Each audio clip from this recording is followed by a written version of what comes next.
This is the second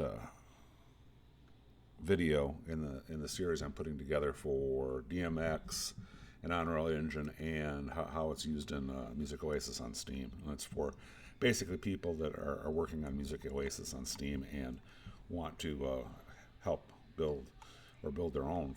In fact, DMX Lights and Control them for shows. The basic approach here is, as you saw in the earlier video, we have this universe where we've defined lights, or we've taken light types that are available to us, and we've gone ahead and mapped them to where they expect to get signals from in terms of a DMX message coming into it. So this video we're going to talk about how those DMX messages get to the light, the virtual light inside of Unreal. So one approach is let's go ahead and start it. Why is it playing it here? It should play this in the window. I want it to play it. I don't want a new editor window. I want select a viewport. Thank you. Because I want to be able to show other parts of the screen. The DMX, there's a tool called the DMX Output Console. And what it was built for was to test for various lights. And so basically these are, as you can see, these are hardwired to, it says Universe 1. I don't know if you can see it. It says Universe 1, address 5. So as I was showing that before,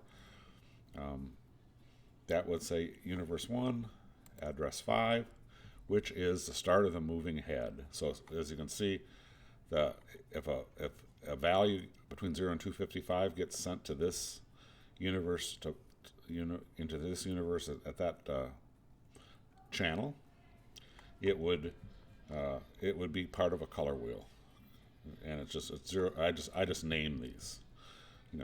The second one I know is a shutter, and I know that because as we look back at the fixture type, second one's a shutter, third one's a dimmer, and so on. So I just map them to this simple control panel. That's all it is. And so if we look at doing it, one of the things I know is, we have to select a color, and we can select anything, but let's I'm going to select 12. Shutter, I know if it's all the way closed, I'll never be able to see anything. So I'm going to say open it all the way.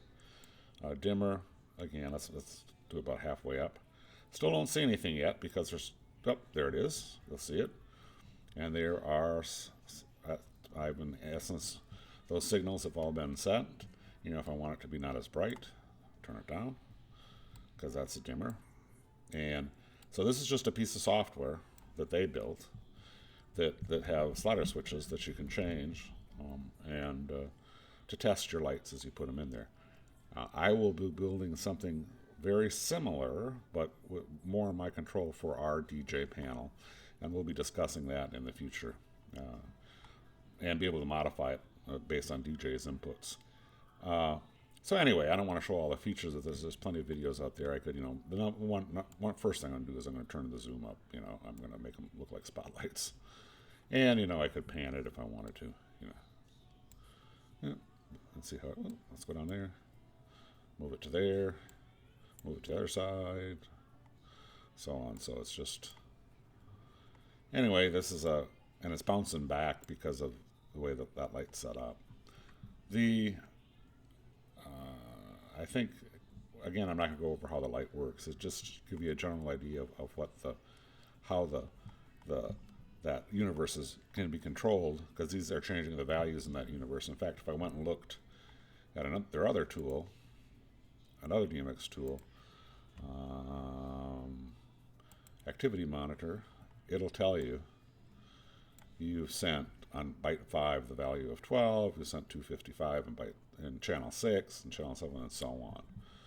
And you can also see that they also have another tool here that's called the channel monitor, and it does something very similar, except it shows you all the channels, not just the channels where you've done things. The activity monitor shows you just what's been changed, but this shows you the whole universe.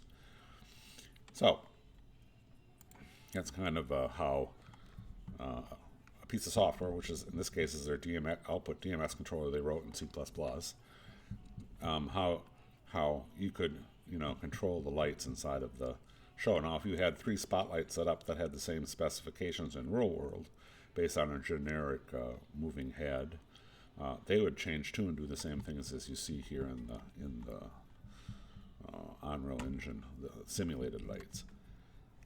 The next thing is, in my next video, instead of this I could control one light, and I could make this really long linear, and I did, to test different light types, and try to remember, but it's not the ideal situation for controlling these things. And also, you can't animate it. Like, for example, I want this to pan. I want it to pan sweep. Now, I wrote a function called pan sweep that does it, but you really don't want to do that after I've got into it. And I also wrote a function called rotate inside of here. But you don't want to do that. What you want to do is you want to send values to the lights via DMX to do that. And they're called macros. If you want something to pan left and right, you want to go send a DMX macro saying, change the values in DMX and send them over the DMX channel, rather than saying inside of Unreal Engine, start your rotate function you wrote, because that's kind of breaks the idea that these really are DMX lights.